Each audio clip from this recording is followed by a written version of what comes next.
At my daughter-in-law's bridal shower, they stuck a sticker on me that read, "Leech." But they had no idea how much I had already sacrificed for her. The bridal shower was perfect, just like everything else in Abigail's life. Crystal champagne. Flutes caught the afternoon sunlight streaming through the bay windows of Sandra's expansive home. Delicate finger sandwiches and pastries adorned silver platters while fresh flowers perfumed the air. 30 women dressed in their Sunday best chatted animatedly around me. I smoothed down my blue dress, the one I'd saved 3 months to buy, and tried not to feel out of place among Abigail's friends from her country club and sorority sisters. I was determined to fit in for Thomas's sake. "Grace, come join us for the gift opening," Sandra, Abigail's maid of honor, called out. Her voice carried that particular tone reserved for elderly relatives. Too loud, too sweet, slightly condescending. Made my way to the circle forming around Abigail, who was perched on a white armchair like it was a throne. My future daughter-in-law barely acknowledged me with a quick glance before turning her attention to the mountain of expensive packages. "This one's from Thomas's mom," Sandra announced, handing Abigail the small box I'd wrapped carefully the night before. Abigail tore through the paper, opened the jewelry case, and pulled out the pearl earrings that had belonged to my mother, the ones I'd promised to save for my own daughter someday. "Oh," she said with a tight smile that didn't reach her eyes. "How? Traditional." The women tittered politely. "They were my mother's," I explained, my voice smaller than I intended. "She wore them at her wedding, and I wore them at mine." "That's sweet," Abigail replied, already reaching for the next gift. "But I've actually already picked out diamond drops for the ceremony." The pearls disappeared into the chaos of discarded wrapping paper. 2 hours later, I excused myself to the restroom, desperate for a moment of quiet. As I washed my hands, I caught sight of something in the mirror's reflection, a small yellow sticker on my back that I hadn't noticed before. I twisted, trying to read it. The bathroom door swung open, and I quickly turned away from the mirror. "I can't believe she's still here," Abigail's voice drifted in. I froze, hands still under the running water. "God, I know," Sandra replied. "Did she see the sticker?" They both burst into laughter. "I don't think so. Thomas says she's completely oblivious. Always has been." The leech label was perfect, though. How much has she borrowed from you guys now? My heart pounded in my chest as I realized what the yellow sticker on my back must say. Thomas won't tell me exactly, but apparently she's always asking for money. Sold her house and still can't manage. He says she's been like this since his dad died. I shut off the water, hands trembling. Poor Thomas, having to support his mom when you guys are just starting out. "It's ridiculous," Abigail sighed dramatically. "She's going to be such a burden after we're married. I've already told Thomas we're setting boundaries once we're back from the honeymoon." I stared at my reflection, face burning with humiliation as tears pricked behind my eyes. The bathroom suddenly felt too small, the air too thin. They had no idea. No idea at all. I had sold my house, not because I couldn't manage, but because Thomas had come to me in tears 6 months ago. Abigail wanted a wedding at the Rosewood Hotel, a venue that cost more than Thomas made in a year. He was devastated at the thought of disappointing her. "I'll lose her, Mom," he had said, his voice breaking. "Her parents expect this kind of wedding. I can't give her what she deserves." So I had sold the home where I'd raised him, the home still filled with memories of his father. I had handed Thomas the $175,000 check and told him it was his inheritance, just coming a little early. "Are you sure, Mom?" he had asked, eyes wide with disbelief. What else would I do with it?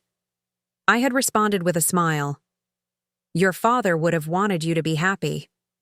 I never told him that I moved into a tiny one-bedroom apartment afterward, that I took on part-time work at 63 because my retirement savings weren't enough anymore, that I wore the same 3 outfits rotated carefully so he wouldn't notice, and now I stood in a stranger's bathroom, labeled a leech, by the woman my son loved, the woman whose dream wedding was being paid for with the proceeds from the only real asset I had ever owned.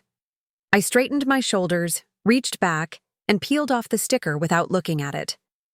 Then I walked out of the bathroom with my head held high, past Abigail and Sandra, who fell suddenly silent, their eyes widening when they realized I must have heard everything.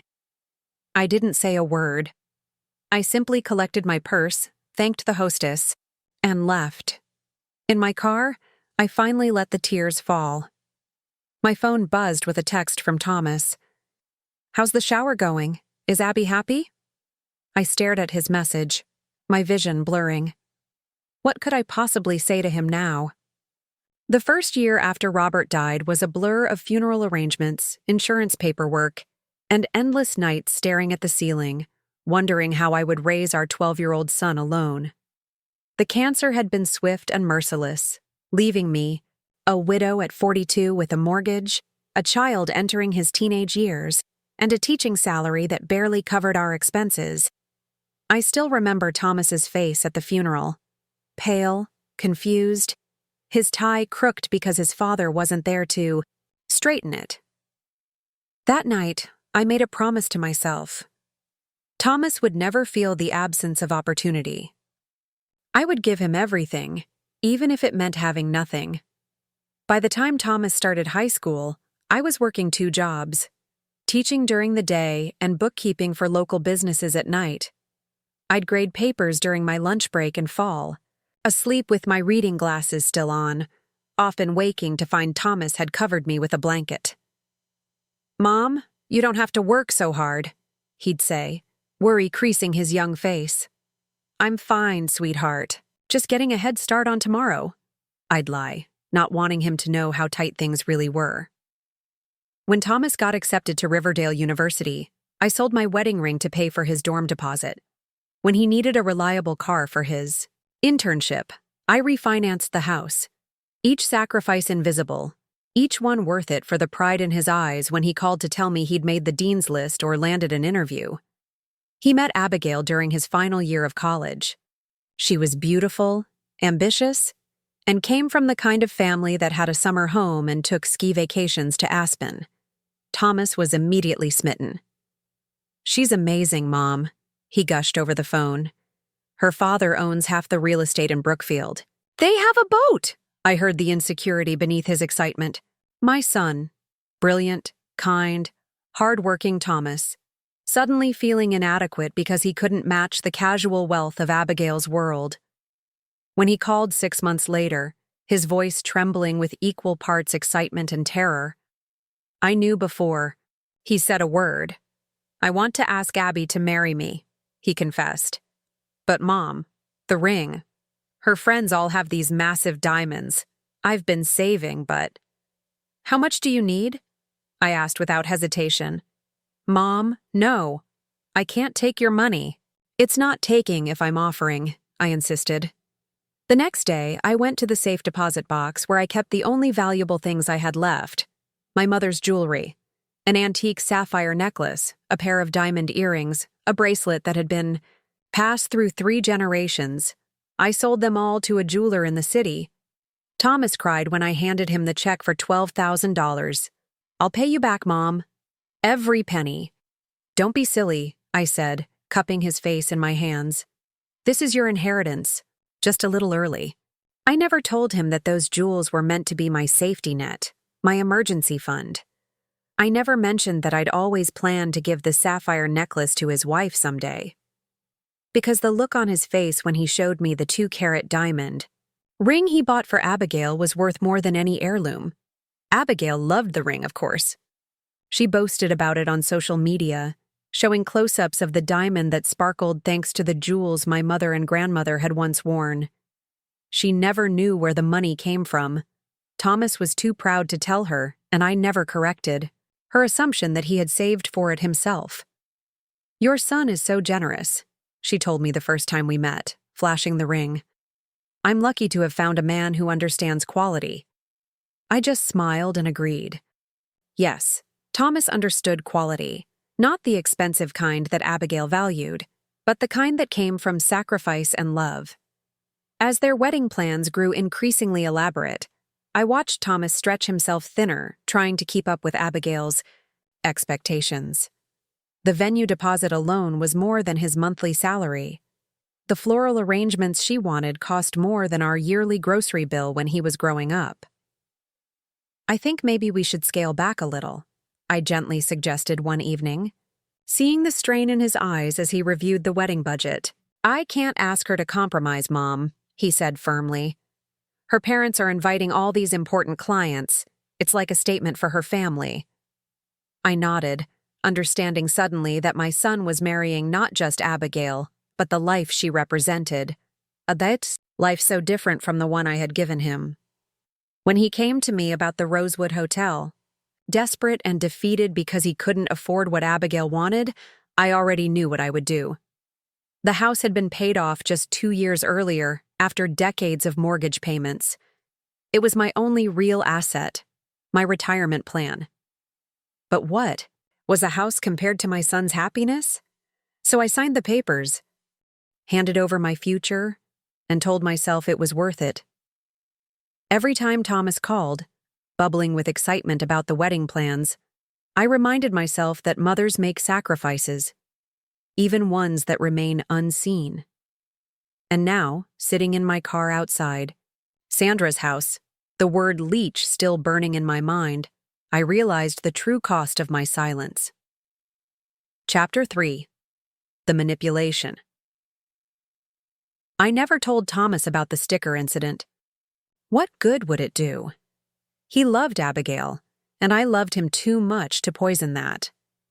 Instead, I drove home to my small apartment, tucked the memory away with all my other silent sacrifices, and resolved to try harder with my future daughter-in-law. Wedding preparations intensified over the following weeks. Though I had given Thomas the money, Abigail's parents insisted on being involved in every decision, from the flowers to the menu. I was rarely consulted, yet I showed up to every planning meeting with a smile.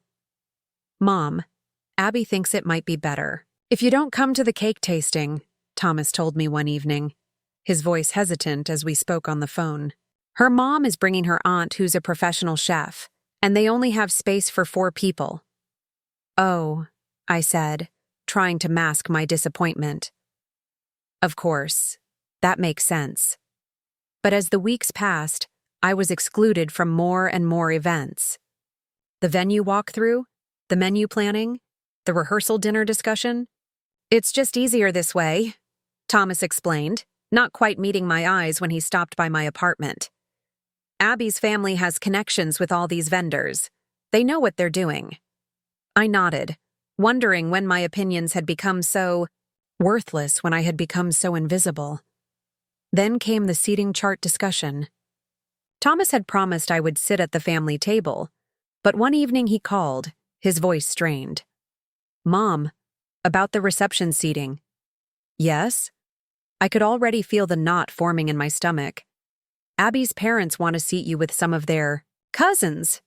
They're really nice people, Mom." "But not at the family table?" A pause. "It's complicated.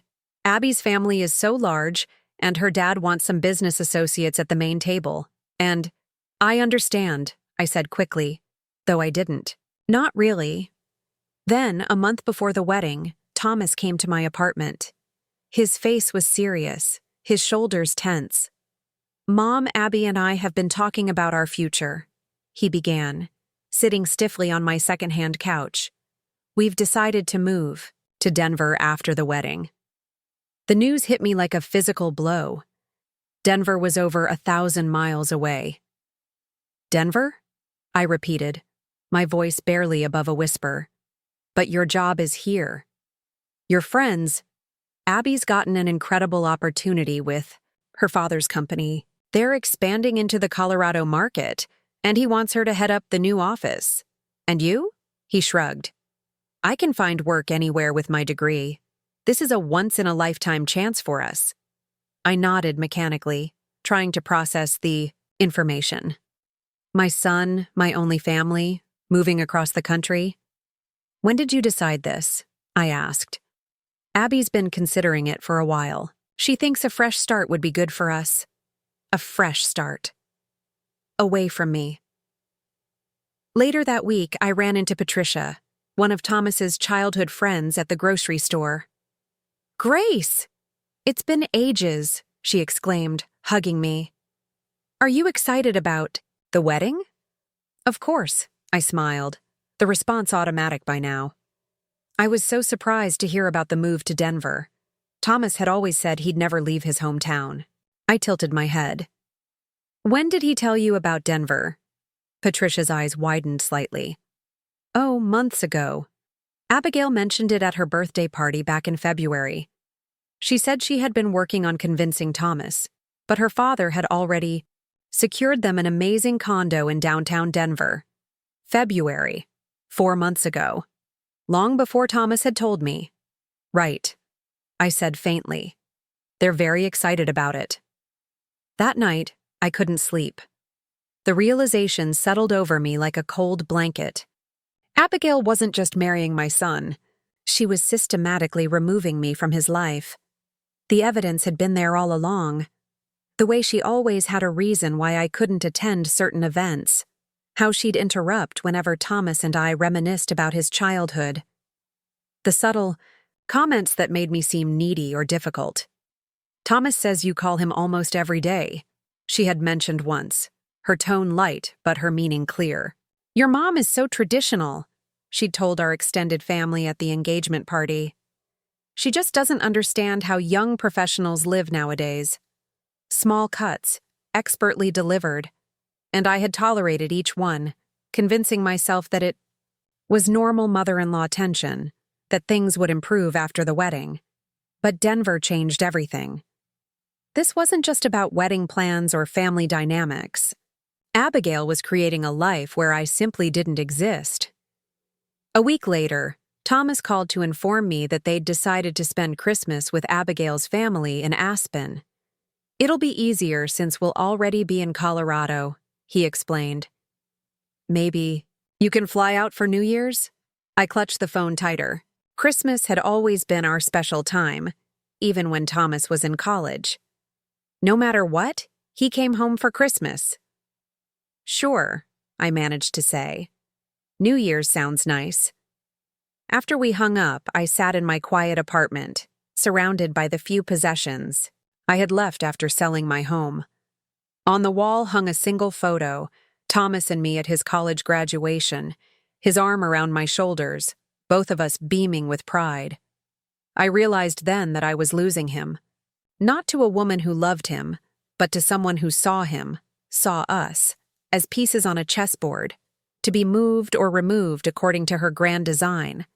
And I had helped finance the whole thing. 2 weeks before the wedding, I found myself sitting across from Thomas at a small cafe downtown. I had asked him to meet me, something I rarely did anymore for fear of seeming clingy, as Abigail had once described me to her friends. Thomas looked tired.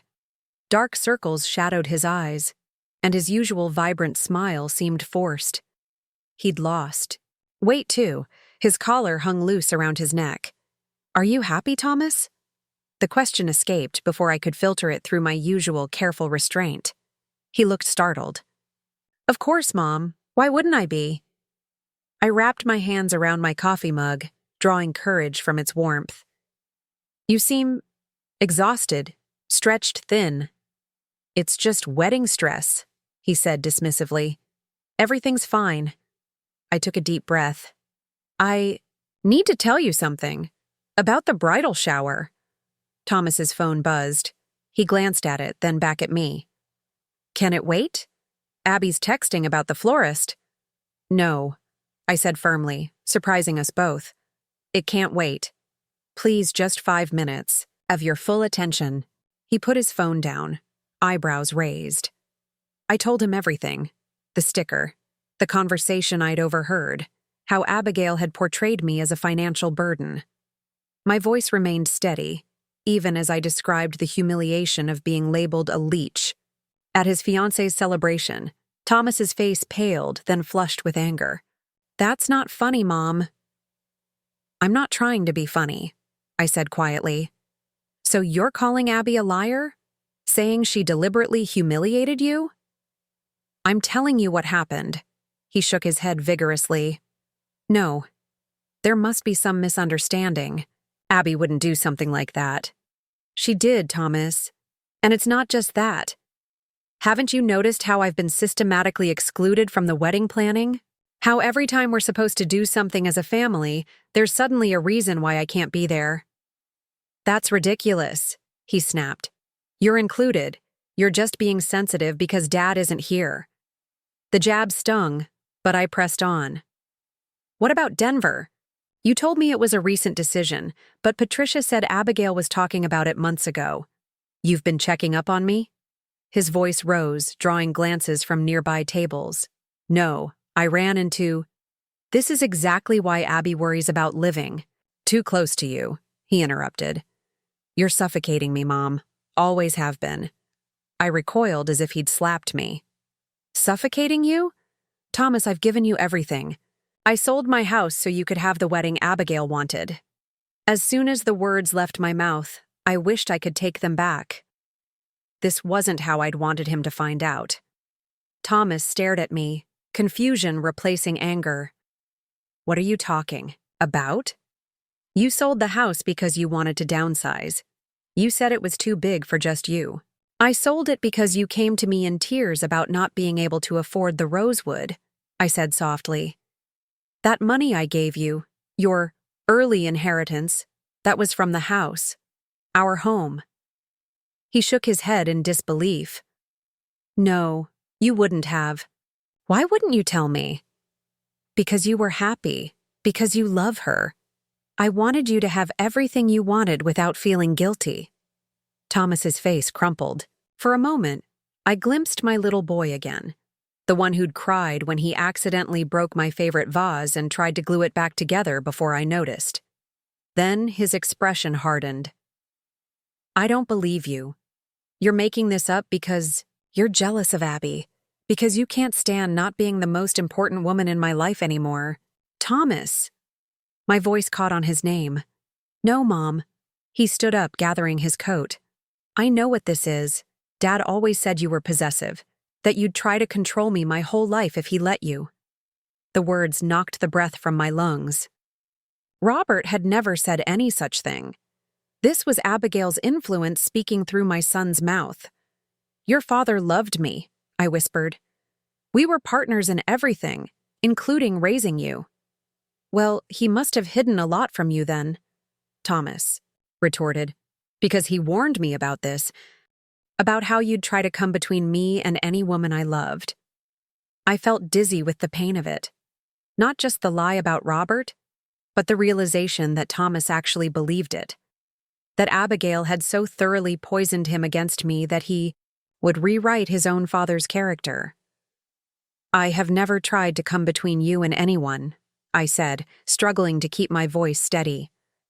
All I've ever done is support you, love you, give you everything I could, including making up stories. About my fiancée? He challenged. Trying to make me doubt her a week before our wedding? I'm telling you the truth. Your truth, maybe. He pulled out his wallet and tossed some bills on the table. I need to go. Abby's waiting. Thomas, please. I reached for his hand, but he pulled away. Don't walk away like this. I'm not walking away, Mom. You are. You're choosing to create this drama instead of being happy for me. Instead of supporting the woman I love. I've supported her in ways you don't even know, I said, my voice barely audible. Right. His tone was bitter. I'll add that to the list of your imaginary sacrifices. He turned to leave, then paused. Maybe it's better if you don't come to the rehearsal dinner. I don't want any tension before the wedding. I sat frozen, watching him walk out of the cafe and out of my life. The son I had raised alone, the boy for whom I had sacrificed everything, now believed me to be a jealous, manipulative liar. Outside the window, I could see him on his phone, probably calling Abigail. His gestures were animated, angry. I knew. He was telling her about our conversation, knew she would be comforting him, reinforcing her narrative about his possessive, delusional mother. I paid the bill and walked slowly to my car. For the first time since Robert died, I felt truly alone. I had lost everything, my home, my savings, and now my son. All because I had loved too silently, sacrificed too invisibly. That night, I made the hardest decision of my life. I would not fight anymore. I would not force Thomas to choose. I would step back completely, give him the space to live his life, even if it meant watching from a distance as Abigail systematically erased me from it. I would attend the wedding, smile, for the photographs, and then let him go. Because that's what mothers do, even when it breaks them. The day of the wedding arrived with perfect weather, sunny and mild, just as Abigail had demanded of the universe. I sat in the third row, not with family, but with distant acquaintances. Thomas hadn't uninvited me from the wedding itself, but the message was clear. I was a guest, not the mother of the groom. I wore a pale blue dress I'd found on clearance, my hair done by my own hands rather than at the salon where Abigail's mother and bridesmaids were being pampered. No one had invited me to join them. In the church, I smiled and nodded at people I barely knew. Thomas's college friends, co-workers, old neighbors, they all greeted me warmly, seemingly unaware of the growing rift between my son and me. Mrs. "Wilson, you must be so proud," said Michael, Thomas's roommate from college, sliding into the seat beside me. "How's it feel seeing your boy all grown up and getting married?" "It's wonderful," I replied automatically, the words practiced and hollow. Michael studied my face. "You okay? You don't seem like yourself. Just emotional. You know how weddings are." He nodded, though his expression remained concerned. "Thomas is lucky to have you. He used to talk about you all the time in college, how you worked yourself to the bone to give him opportunities." My throat tightened. "That was a long time ago." "Still," Michael continued, "he told me about the house." I froze. "What about the house?" "That you sold it to pay for this wedding." Michael gestured around the lavishly decorated church. "He said he tried to talk you out of it, but you insisted. That's serious mother love right there." I stared at him, speechless. Thomas had told Michael the truth, but why had he accused me of making it up during our confrontation? Before I could ask, the music changed, signaling the ceremony was about to begin. Michael squeezed my hand and moved to his assigned seat. Throughout the ceremony, my mind raced. Had Thomas known all along? Had he lied to me at the cafe? Or had he somehow verified the truth afterward? When Thomas recited his vows, his voice strong and clear, I felt both pride and a painful distance. My son, my whole world, pledging himself to a woman who saw me as nothing but an inconvenience. At the reception, I sat at a table far from the wedding party, making small talk with people who kept asking why I wasn't sitting with my son. I offered vague explanations about limited space at the head table, keeping my dignity intact, even as I watched Abigail's extended family occupy the places that should have belonged to Thomas's side. I was picking at my barely touched cake when a shadow fell across my table. I looked up to see Kevin, Thomas's best friend since childhood, standing there with 2 glasses of champagne. "This seat taken?" he asked, handing me one of the glasses without waiting for an answer. "It's all yours," I replied, grateful for the familiar face. Kevin sat down heavily. He'd clearly had a few drinks already, his tie loosened and cheeks flushed. "Some wedding, huh?" He surveyed the opulent ballroom. "Must have cost a fortune." I nodded noncommittally. "You know," Kevin leaned in, his voice dropping. "Thomas was freaking out about the money. Said he was going to have to cancel the whole thing, get Abigail a ring from a pawn shop instead of that rock she's wearing." I sipped my champagne, saying nothing. Then suddenly, he's got all this cash. Venue deposit, paid. Diamond ring paid. Honeymoon in Bali paid. Kevin shook his head. I asked him if he robbed a bank. What did he say? I couldn't help asking. Nothing at first. But then after a few beers one night he broke down. Told me his mom, you, had sold your house to give him the money. Kevin met my eyes directly. He was ashamed, Grace. Said he felt like the worst son in the world for taking your home. My hand trembled, champagne sloshing over the rim of my glass. He told you that? Kevin nodded. Swore me to secrecy. Said Abigail could never know.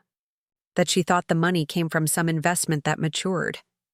He told me he didn't believe me, I whispered, more to myself than to Kevin. When I mentioned selling the house, he accused me of making it up. Kevin's brow furrowed. What? When was this? 2 weeks ago. We had an argument. I told him about some things Abigail had done, things she'd said about me. He got angry, said I was jealous and making up stories. When I mentioned selling the house, he acted like it was news to him. Kevin set his glass down. That doesn't make sense. He's known for months. He felt terrible about it. Then why would he? Kevin, there you are. A young woman in a bridesmaid's dress approached our table. Thomas is looking for you. It's almost time for your speech. Kevin stood reluctantly. We'll finish this later, okay? But as he walked away, I already knew. Thomas hadn't forgotten. He hadn't misunderstood. He had deliberately lied during our confrontation, choosing to deny the truth rather than acknowledge my sacrifice or Abigail's cruelty. I sat alone, watching the celebration unfold around me, feeling more isolated than ever. Across the room, Thomas and Abigail danced, her diamond ring catching the light, the ring purchased with my mother's jewelry. They looked happy, lost in each other, while I was lost in a different way. Then I noticed Michael approaching Thomas during a break. In the dancing, they spoke briefly, Michael's expression serious, Thomas's face changing from confusion to concern as the conversation progressed. Thomas looked in my direction, our eyes meeting across the crowded room. For the first time since our argument, I saw something other than anger or dismissal in his gaze. I saw recognition, and suddenly, I understood. Thomas had known all along about my sacrifices. He had been grateful, even guilty. But acknowledging them meant acknowledging Abigail's lies, her manipulation, her cruelty toward me. It had been easier to pretend, to accept her version of reality where I was possessive and delusional. Because the alternative, that he had chosen a woman who would humiliate his mother, who would isolate him from his only family, was too painful to face. As Thomas started walking toward my table, his expression troubled, I realized the moment of truth had finally arrived. Thomas stood before me, a strange mix of emotions playing across his face. Guilt, confusion, a hint of defiance still lingering in the set of his jaw. The reception swirled around us, but in that moment, it was just mother and son, facing a truth too long denied. Mom? He began, his voice barely audible above the music. Michael said you were upset, that you told him about our fight. I didn't, I replied calmly. He knew about the house. He said you told him months ago. Thomas paled slightly. Can we talk somewhere private? I followed him to a small anteroom off the main ballroom. As the door closed behind us, the sounds of celebration muffled. Thomas seemed to deflate, his shoulders slumping forward. Why did you lie to me, Thomas? I asked softly. At the cafe, when I told you about selling the house. You acted like you didn't know. He sank into a chair, running his hands through his carefully styled hair. I don't know. I panicked. Panicked about what? The truth? Abby was so upset after you called, he admitted. She said you were trying to come between us, that mothers always get jealous when their sons get married. She was crying, saying you made up the story about the sticker to hurt her. And you believed her. It wasn't a question. He looked away. It was easier than believing she would do something like that. That she would. That she would deliberately humiliate your mother? Lie about me being a financial burden? Systematically cut me out of your life? Thomas flinched. She's not. It's not that simple. It is that simple, I said, my voice steady. You knew I sold the house. You knew I gave you that money for the wedding. But when confronted with Abigail's behavior, you chose to deny what you knew was true. I didn't want to lose her, he whispered. The raw honesty of it struck me. My son, so strong in so many ways, terrified of losing the woman he loved, even if it meant betraying his own mother. Thomas, I said gently, if telling the truth means losing someone, they weren't yours to keep. He looked up, tears in his eyes. What do I do now? That's for you to decide. But I want you to know this. I didn't sell my house hoping for gratitude or recognition. I did it because I love you, because your happiness matters to me more than anything. Even now? His voice cracked. After how I've treated you? Even now, I confirmed. But loving you doesn't mean I'll accept being disrespected or pushed aside. By Abigail or by you. Thomas wiped his eyes. I'm so sorry, Mom. I don't know how to fix this. You start by being honest. With yourself, with Abigail, and with me. A knock on the door interrupted us. Abigail stood in the doorway, her wedding gown gleaming under the chandelier light, her expression hardening as she took in the scene. Thomas? Everyone's looking for you. It's time to cut the cake. Her eyes flicked dismissively over me before returning to her new husband. Thomas stood, his posture straightening. Abigail, we need to talk. Now? She asked incredulously. In the middle of our wedding reception? Yes, now. His voice was firm in a way I hadn't heard in months. My mother and I were just discussing how I've been lying to you.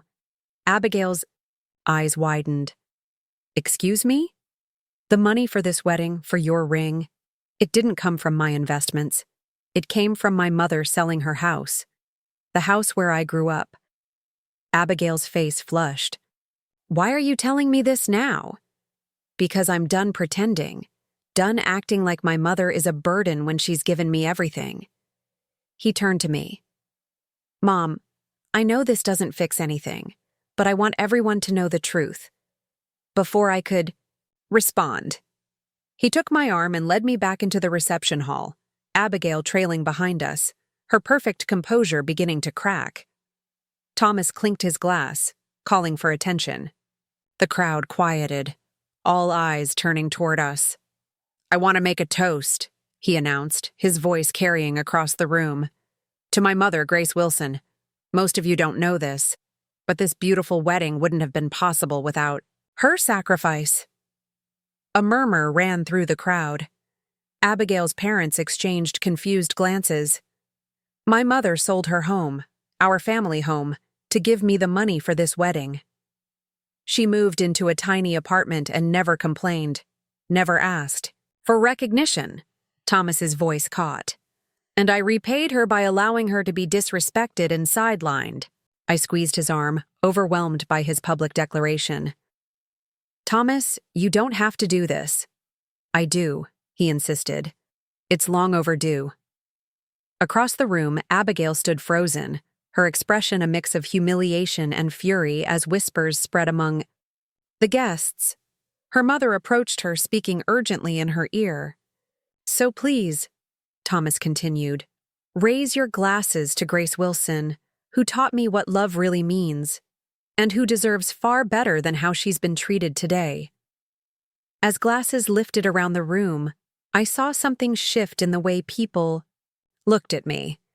No longer the sidelined mother, but a woman who had made an extraordinary sacrifice for her son. The reception continued, but everything had changed.